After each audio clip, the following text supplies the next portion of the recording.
Milli Dayanışma, Kardeşlik ve Demokrasi Komisyonu oldu komisyonun ismi.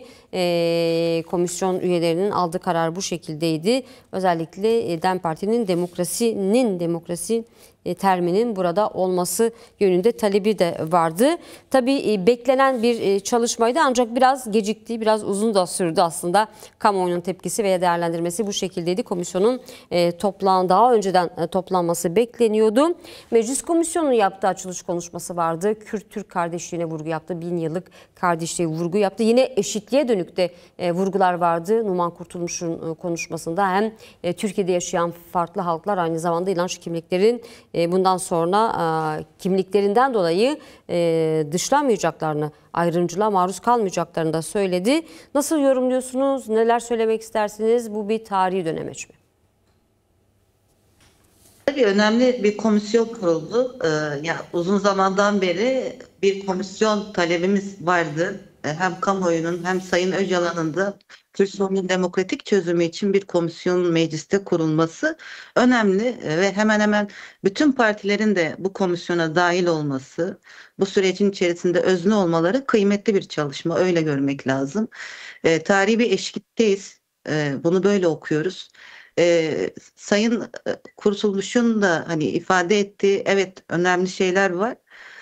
Yeterli bir açıklama olmasa da bizim açımızdan yani hala güvenlik politikaları üzerinden ele alan bir yaklaşım söz konusu ama ülkenin demokrasi meselesi, eşitlikler, özgürlükler meselesini birlikte anılması da bu yönüyle önemli. Yani bir yandan da geniş kesimlere hitap eden bir konuşma yaptı. Umuyoruz ki bundan sonraki süreçte de siyasi partiler bu komisyonda bu tartışmaları yürütürken de gerçekten bu ülkenin demokratikleşebilmesi, Kürt sorunun demokratik çözümüne dair uzun, orta vadeli, kısa vadeli çalışmaları görecek şekilde bu sorumlulukla hareket etmelerini bekliyoruz. Yani siyasetin aslında sorumluluğu budur. Yani hem sorunları çözme kabiliyetini geliştirebilme ve komisyonu sadece bir diyalog, bir tartışma aracı olmaktan da çıkarma. Yani gerçekten 1 Ekim itibariyle de meclis açıldığında getirecekleri yasal tekliflerinden kanun tekliflerine kadar bu ülkede bir değişimin önünü açabilme. Önemli olan bu. Buradan sorumluluğu alabilme. Bunları yapabildiği oranda aslında hem kamuoyunda destek almış olacak hem de aslında toplumsal barışın inşası gün be gün daha büyüyecek diyebiliriz. Ama bunları yapmadığımızda komisyon bir hamaset alanına dönerse ki bu noktada belki de siyaset dediğimiz kurumun en çok tıkanacağı bir dönemi de görmüş oluruz. Ama inanıyoruz ki en azından bizim bu süreçte hem partilerle olan görüşmelerimiz hem STK'larla olan görüşmelerimiz yani toplumun birçok alanında aslında Kürt sorunun demokratik çözümünde herkes ortak. Bir barış politikasının hayata geçmesinde herkes sorumluluk almak isteyen bir yerde. Aslında herkes bu sürecin öznesi olmak da istiyor. Ama bunu hiçbir şekilde siyasi partilerin kendi manevra alanlarını dönüştürmemeleri lazım. Bu da sorumlulukları hatırlatan, yeri geldiğinde krizli anlarda siyaset yapıcı olarak aslında demokratik uzlaşıyı da bu komisyonun içerisinde görebilen, siyasetteki o muhalefet olma ya da iktidar olma olgusunun dışında bu sorumluluğu her birimizin gören bir yerde. Yani Türkiye Büyük Millet Meclisi'ndeki her vekilin aslında komisyonu destekleyen bir yerde ve komisyona güç veren, komisyonun Kürt sorunun çözümü açısından önemli adımlar atılması. Elbette ki bu komisyon Kürt sorunu bir anda çözebilecek bir komisyon değil. Belki ilerleyen zamanlarda komisyondan çıkacak olan tutanaklarla, kamuoyuna yapılan açıklamalarla birlikte bu süreci ne kadar götürebilir bu komisyon ya da ne kadar dışarıdan bir şekilde bu sürecin toplumsallaşması için neler yapabilmemiz gerektiğini daha çok konuşacağız. Yani şu an ilk toplantı biraz daha teknik bir toplantı olsa da sonuçta bir başlangıç oluştu. Orada grup başkan vekillerin, komisyon üyelerinin konuşmaları da kıymetliydi. Bu sorunu hem gören ama aynı zamanda demokratikleşmenin de temel gündem haline gelmesini arzu eden, talep eden konuşmalardı. Yine Meclis Başkanı'nın buradaki açılış konuşması komisyon açısından olumlu gelişmeler. Ama ilerleyen zamanlarda aslında biraz daha tartışmalarla komisyonun niteliğini de görmüş olacağız. Bu haliyle baktığımızda ne yazık ki kadın temsiliyeti Evet, tam neredeyse da buraya yok gelmek istiyordum. diyebileceğimiz. %19 Geçelim oranda, evet soru. evet, girelim, %19 oranda kaldı. İyi Parti üye vermedi komisyona, belki izleyicilerimiz için hatırlatalım. 51 kişiden oluşacaktı ancak 48 kişi olarak çalışmalarını sürdürecek komisyon ve bunların sadece 9'u kadın. DEM Parti eşit temsiliyeti gözetti ve gözeten tek parti oldu. Partilerin çoğu kadın üye de vermedi. Tabii erkek zihniyet hakim olacak bu komisyon çalışmalarına. Tepkiler de var kadın örgütlerinden ilk tepkiler de geldi, gecikmedi. Neler söylemek istersiniz? Yani kadının temsiliyetinin burada geride kalmış olması komisyonun çalışmalarını nasıl etkiler? Bir kere ortada bir erkek egemen bir resim var. Onu görmek gerekiyor. İster istemez bu barışın inşasında ya da tartışmalarda kadın perspektifinin sadece DEM Parti'den doğru olacağını belirtmek lazım. Yani muhalif olan partilerde elbette ki hani kadın vekiller de bu süreci bir şekilde kadın perspektifiyle götürecektir. Buna inanıyoruz. Yani en azından biz daha önceki siyasi partilerle, kadın yapılarıyla, kadın vekillerle görüştüğümüzde özellikle komisyonda kadın erkek eşitliğinin sağlanması yönünde kendi partilerinde bu politikayı üretebilmeleri açısından ön görüşmelerimiz de olmuştu. Ve özellikle Türkiye Kadın Hareketleri, Türkiye'de kadın derneklerinin bu sürece dahiliyetinin nasıl olması ya da bu sürecin siyasete nasıl akması gerektiği noktasında e, bir şekilde aslında bir ön hazırlığımız var, öyle söyleyeyim. Yani 3 Mart itibariyle DEM Parti Kadın Meclisi'nin barış ve demokratik çağrısı, toplum çağrısı, Sayın Hoca'nın barış ve demokratik toplum çağrısıyla birlikte hem siyasi partilerin kadın yapılarına gündem olması için uğraştık. Ama aynı zamanda sahada biz kadınlar gerçekten böylesi süreçlerde özne olma durumunu nasıl hayata geçireceğiz? Bu bir mücadele alanı. Bunu öyle görmek lazım. Yani bugün Türkiye Büyük Millet Meclisi de sayısal anlamda erkek egemen bir meclis. Öyle ifade etmek lazım ama Türkiye'de mücadele yürüten, kadın hareketlerinin mücadelesinden beslenen DEM Parti Kadın Meclisi'nin bir fikriyat gerçeği var. Ve yine muhalif olan partilerde de aslında bir şekilde kadın gündemlerini meclise taşıyan kadın vekiller de söz konusu. Belki buralardan biraz yol alacağız ama bu tek başına yeterli değil. Yani bir komisyon nasıl ki Kürt sorununu tek başına çözemiyorsa, yani toplumla buluşturamazsa, toplumsal bir barışın inşa edilecek faaliyetlerini, adımlarını atamazsa o komisyon gerçekten teknik bir komisyon haline gelir. Ama bir politika ya da bir ruh vermeniz gerekiyorsa bir komisyona, onun daha çok toplumsal alanda büyütülmesi lazım ki burada işte tam da Türkiye'deki kadın hareketlerine ve kadın mücadelesi yürütenler, barış mücadelesi yürütenlere çok iş düşüyor. Yani bu sadece komisyonda eşit temsiliyet olup olmama halinden bahsetmiyorum. Komisyonun hangi yol ve yöntemlerle, hangi perspektiflerle ilerleyeceği, dünyadaki ya da diyelim ki kadınların barış deneyimlerinin nasıl oraya yansıyabileceği, aslında buluşmaları sağlamak gerekiyor. Oraya bir verinin akması gerekiyor. Bunu yaptığımız sürece aslında bazı dönemler belki komisyonda krizli haller de çıkabilir. Ama barışta ısrar eden kadınların bu krizleri aşabileceğini de biliyoruz. Ya da diyelim ki mevcut haliyle erkek egemen bir yaklaşım varsa, çözüm üzerinden bir hamaset siyasetine gidiyorsa bu komisyon dili, burada aslında siyaset yapıcı olanlarla birlikte aslında kadın hareketlerinin barış diline dair aslında ortaya koyacağı çok fazla deneyim var, tecrübe var. Bunlar buralardan yol almak gerekiyor. Diğer yönüyle bizim için bir mücadele alanı zaten. Yani komisyonda eşitlik sağlansın sağlanmasın. Bizler kadın özgürlük mücadelesi yürütenler, barış mücadelesini büyütmeye çalışanlar her bir alanda hangi arkadaşımız varsa onun elini bir şekilde güçlendirebilme ve sonuçta kadınların sözünü orada elbette ki bizden doğru giden iki kadın vekil arkadaşımız da bu gelenekten gelen arkadaşlar, yani kadın perspektifine de hakim olan arkadaşlar, ama bu tek başına yetmeyecek. Yani toplumsal alanda kadınların barış inşasının öznesi olması lazım. Yoksa komisyonda sadece özne olmak yeterli bir durumda. Evet, çok kıymetli bir durum Ama toplumsal alanda bir barışın inşasında kadınlar özne olduğu sürece aslında asıl muhataplar haline gelmiş oluyorlar. Şimdi komisyonun çalışma işleyiş kısmında var zaten. İşte üniversitelerdir, STK'lardır, kimi kurum ve kuruluşlarla danışma, görüşme eğilimlerinin olması. Dediğim gibi ilerleyen toplantılarda asıl ihtiyaçları belirleyen de oradaki arkadaşların tartışmaları üzerinden gider. Ama şunu da görmek lazım. Birileri bizi muhatap alacak diye beklemeyeceğiz zaten. Ya da birileri kadınların barış deneyimleri nedir diye sorsun diye beklemeyeceğiz. Tam tersine biz kadınlar bu sürecin nasıl işletilmesi gerektiğini, savaş politikaların son bulabilmesi için kadınların deneyimlerine ihtiyaç var çünkü.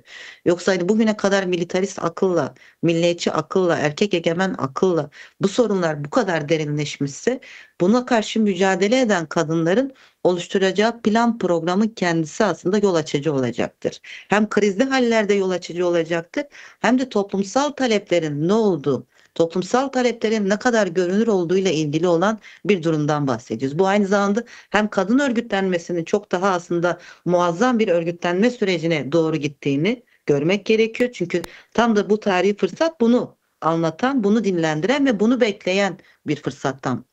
Ya da bu işin aslında tarihi fırsatın asıl sorumluluğunun kendisi kadın örgütlenmesi ve kadın özgürlük mücadelesiyle barışın inşasını buluşturup bunu toplumsallaştırmasını sağlayabilme. O yönüyle toplumsal barışın inşasının temel öznesi kadınlardır. Yani ne bir meclisteki komisyondur bunun öznesi, ne de bir siyasi partinin kendisidir, ne de diyelim ki farklı farklı kesimler de değil. Yani kadın özgürlük mücadelesini, barış mücadelesini yürüten kadınların yerellerden başlayarak da bu barışın inşası, barışa giden yolda en önemli mesele silahların susmasıysa ama silahların susması tek başına barış da olmuyor. Sonuçta her gün gündelik hayatın içerisinde kimliklerin, inançların, kadınların, Kürtlerin, emekçilerin, gençlerin ayrımcılığa uğradığı bir ülkeden bahsediyoruz ki belki buna fiziksel demezsiniz ama aslında fiziksel bir savaşı da beraberinde getiriyor. Eğer bugün Kürt sorunu bunun temel meselelerinden biri ya da PKK'nın ortaya çıkmasına sebep olan ana mesele zaten bu zihniyetin kendisi. Şimdi bu zihniyetin de ortadan kalkması gerekiyor. Mesele sadece silahların bırakılması ya da demokratik entegrasyon meselesi değil. Özgürlükler alanı dediğimiz bir alana doğru da gitmemiz gerekiyor. Sesi alamadım ben. Bu noktada komisyonun sorumlulukları, görevleri ne olmalı? Bu noktada DEM Parti Kadın Meclisi olarak önerileriniz var mı? Şunu da sormak istiyorum. Siz de dikkat çektiniz. Sadece silahların susması görevi olmamalı bu komisyonun, tabii çok daha büyük, çok daha derin bir sorunun çözümü var. Tabii PKK 11 Temmuz günü bir 30 gerilla silahlarını imha etti Güney Kürdistan'da tabii ve orada yapılan çağrıda demokratik siyasetin önü açılması vurgusu tekrardan yapılmıştı. Peki bu noktada meclise de sorumluluk ve görevler düşüyor. Demokratik siyasetin açılması komisyonu noktasında bu komisyonun rolü tam olarak ne olabilir? Şöyle şimdi öncelikle sonuçta silah bırakma eylemi söz konusu oldu.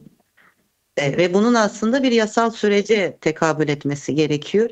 Aslında demokratik siyasetin alanının tamamıyla açılması gereken bir sürecin içerisine girmiş bulunuyoruz. Yani komisyonla birlikte komisyonun da aslında ilk elden yapması gereken bu olması gerekiyor.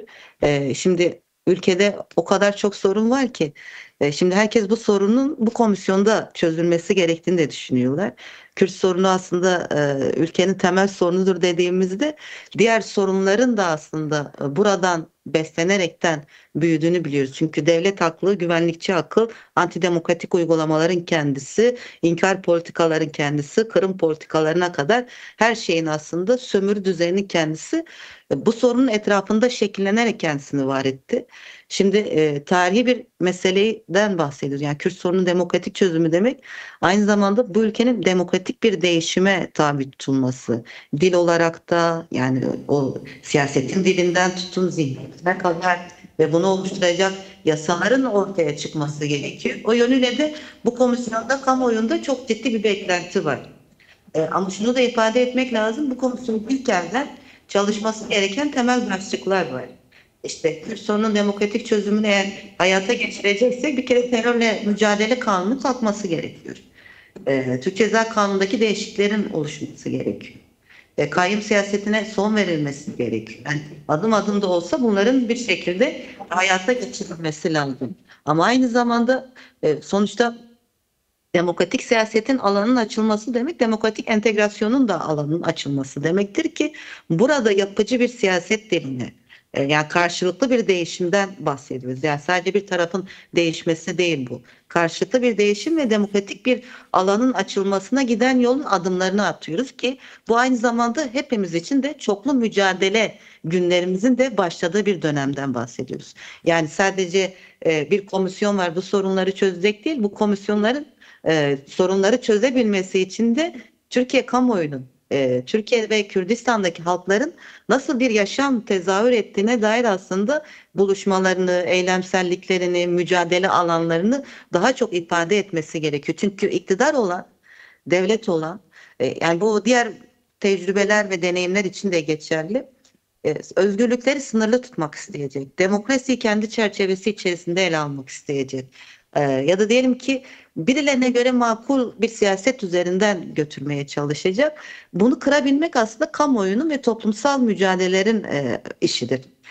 Yani o siyasete yön verecek olan ve bazı gelişmelerin, demokratikleşmenin adımlarının çoğalmasını sağlayacak olan hem Türkiye'deki muhalefet ama aynı zamanda toplumsal muhalefetin kendisinin nasıl bir siyaset yapacağı. Ama komisyonun asıl sorumluluğu, yani madem ki silahların susması gerekiyor deniyorsa buna uygun politikaların, yasaların çerçevesini oluşturmak ve 1 Ekim'de meclise bunları sunabilme haline gelmesi lazım. Şimdi 6 aylık bir süreç öngörmüşler.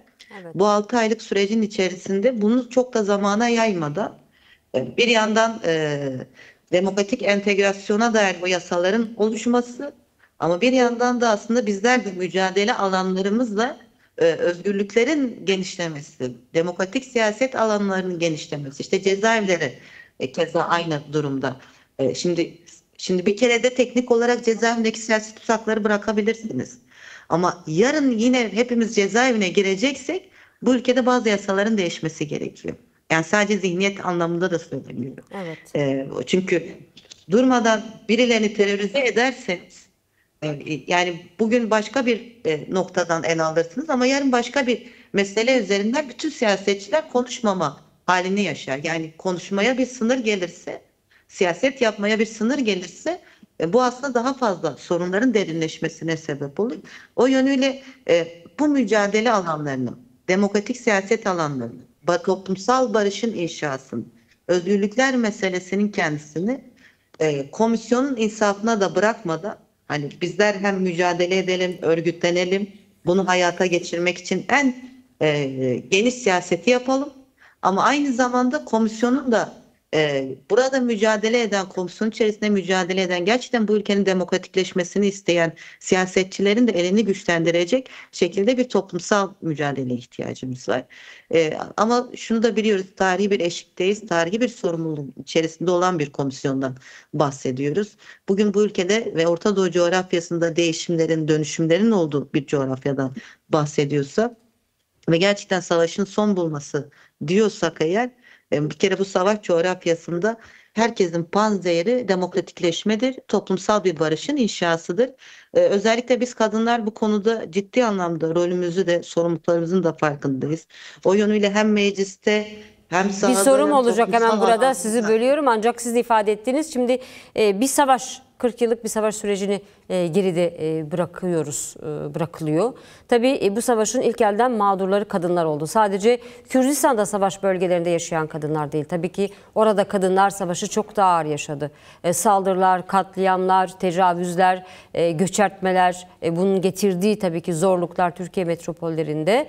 Bunun yanı sıra aslında bugün Türkiye'ye baktığımızda kadına yönelik şiddet konusunda, kadın katliamları konusunda, çocuklara yönelik cinsel saldırılar konusunda Türkiye'de tablo çok parlak değil. Tam tersine çok kara bir tabloyla karşı karşıyayız. Peki bu komisyonun bu noktada görevi ne olabilir? Kadınlara yönelik geliştirilen suçları ortaya çıkarmak, açığa çıkarmak, onları yargılamak için bunların da komisyonun gündemine girmesi için nasıl bir mücadele hattı olmalı? Bununla birlikte diğer sorumu da hemen sorayım. Tabii DEM Parti Kadın Meclisi olarak kadın buluşmalarınızı sürdürüyorsunuz. TCA da benzer şekilde çalışmalarını sürdürüyor. Buradan Kürt kadınlarının barış ve demokratik toplum sürecinde temel talepleri nelerdir? Öncelikle şunu ifade etmek gerekiyor. Kadınlar bu topraklarda barışa en çok ihtiyaç duyan ve barış mücadelesini de aynı şekilde yürütmeye çalışan öznelerdir. Yani bu hem Türkiye içinde geçerli, Kürdistan ve Orta Doğu coğrafyası açısından da söylüyorum. Şimdi bu komisyon elbette ki çalışmalarını oluştururken kendine göre gündemleri olacaktır. Yani bunu görmek lazım. Ama kadınların barış mücadelesi ya da barışı inşa etme rolünün de bu komisyonun temel gündemleri haline gelmesi için uğraş ve çaba içerisinde olacağız. Hatta bunu mücadelesini vereceğiz. Öyle ifade edeyim. Ve bunu yaparken de komisyonda özellikle bir barış inşası, bir demokratikleşme dediğimizde bugün ülkede kadınlara yönelik savaşı da görmezden gelemeyiz. Yani bu kadar katliamın, bu kadar kadın kırımının yaşanıyor olması hem savaş politikalarından bağımsız değil. Çünkü bir sistem ve erkek egemenlikli bir sistemin inşasının sonuçlarıyla birlikte biz bunları yaşıyoruz. Ama aynı zamanda şunu da görmek lazım. Bir zihniyet değişimi ise yani işte Türkler ve Kürtlerin barışı, işte Alevilerle işte Sunnilerin barışı. Hani sonuçta devlet böyle bir şey oluşturmuş kutuplaştıra Evet. kutuplaştıra. Ama aynı zamanda bu toplumun da gerçekten bu erkek egemen akıldan kurtulması lazım. Ve cinsiyetçilik ideolojisinden arınması lazım ve bu toplumu kadınlarla barışması gerekiyor. Yani bu erkek egemen zihniyet dünyanın kendisi biz kadınlara yönelik bir savaş olarak giderken bizler barış mücadelemizi yürüttüğümüzde aynı zamanda bir zihniyet mücadelesi de yürütüyoruz. Yani bu sadece hani silahların susması değil dediğimde de aslında aynı zamanda bir zihniyet değişimi için Türk ülkenin demokratikleşmesi lazım. Devletin demokratik bir değişime tabi tutulması lazım. Yerel demokrasi alanların inşa edilmesi lazım. Şimdi bunların her birini kadınların özne olmadığı bir şekilde ele alabilir misiniz? Yani devleti anlatabilecek, en iyi ifade edebilecek kesimlerin başında yine kadınlar vardır. Neden demokratikleşmesi gerekti? Yerel demokrasinin inşası dediğimizde kadın merkezlerinden kadın örgütlerine bu alanda mücadele yürüten bir kentin nasıl organize edilmesini söyleyen, en iyi ifade eden kimdir? Yine kadınlardır. Şimdi kayyımın ne olduğunu en iyi bilen de biziz. Yerel demokrasinin neden güçlendirilmesi gerektiğini en iyi anlatacak olan da bizleriz.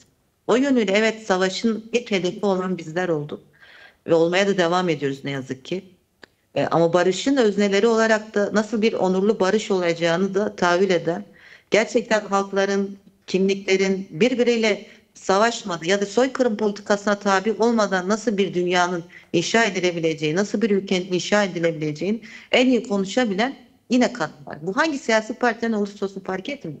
Ya da hangi dernek, hangi kurum, hangi sosyalist yapı, hangi sendikadan kadın olursa olsun fark etmiyor. Kadınlar gerçekten yan yana geldiğinde barışı inşa edebilecek ve genişletebilecek bir motivasyona ve perspektife sahiptirler.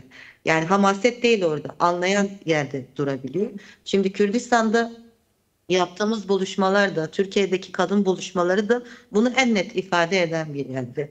Şimdi mesela şey var, yüzleşme dediğimiz bir şey. Yani bu kadar şiddete, baskıya, bu savaşın sonuçlarının her yönüyle yaşandığı ve yaşanmaya devam ettiği süreçlerde kadınların ilk ifade ettiği şu oluyor. Önce bir barışı sağlayalım. Yani barış olsun, konuşma alanlarımız oluşsun. Konuşabildikçe bu konuları o zaman aslında yüzleşmeye başlıyoruz. Ama savaşın içerisinde yüzleşemiyoruz. Savaşın olduğu yerde, kutuplaşmanın olduğu yerde yüzleşemiyoruz. Anlama yetisini kaybediyor insanlar. Birbirine empati duygusunu kaybediyor. Failler yargılanmıyor. Devlet cezasızlık politikasını oluşturuyor. Ama toplumsal bir barışa giden yol özellikle bu komisyonun barışın adımlarını örsün ki en azından bizler demokratik siyasetimizde, kadın mücadele alanlarımızda bu yüzleşmenin mücadelesinde konuşabilme, hesap sorma, failleri yargılama. Şimdi tarihi sorumluluk dediğimiz şey alan da budur yani. Şimdi bunları yapmadığınızda da toplumsal bir barışı inşa edemezsiniz. Öyle kendi kendine de barış olmuyor ne yazık ki. Yani toplumun, o toplumun içerisinde yaşayan her bir kesimin yüzleşerek aslında bir barışı toplumsallaştırması söz konusu olur. Yine Türkiye ve Kürdistan'daki bu buluşmaların belki de en önemli mesajı da buydu. Onu ifade edeyim. Çok fazla kadın kurumları, farklı kesimlerden kadınlarla yan yana geldik ve yan yana gelmeye devam ediyoruz. İşimiz gerçekten bu süreci anlatmak ama aynı zamanda kadınların burada nasıl rol alabileceğini konuşabilmek, yeri geldiğinde başka alanlarda onlar neler yapabilir? İşte Tabipler Odası neler yapabilir? Barolar Birliği neler yapabilir? Barış'a ihtiyacım var inisiyatifi neler yapabilir? Ya da bizler neler yapmalıyız? Yani bunlar hep aynı zamanda tartışma başlıklarımız olmakla birlikte yerellerde, mahallelerde, işte köylerdeki kadınlar bu sürece nasıl Evet. bakıyor? Ne hissediyor? Hangi duygulara sahip? Bunları konuştukça aslında ne kadar tarihi bir dönemin içerisinde olduğumuzu ve sorumluluklarımızın ne kadar ağır olduğunun da farkındayız. Ama onurlu barış dediğimizde de kolay olmadığını da farkındayız. Bunun bir mücadele olduğunu ve hep birlikte kadınlar, halklar, gençler, emekçiler, kimlikler hep birlikte mücadele ederek aslında bu ülkede onurlu bir barışı inşa ederler. Dediğim gibi mesele sadece komisyon, bu yasal anlamda önemli, çok önemli bir adım. Ama toplumsallaştırmak her birimizin görev ve sorumluluğundadır.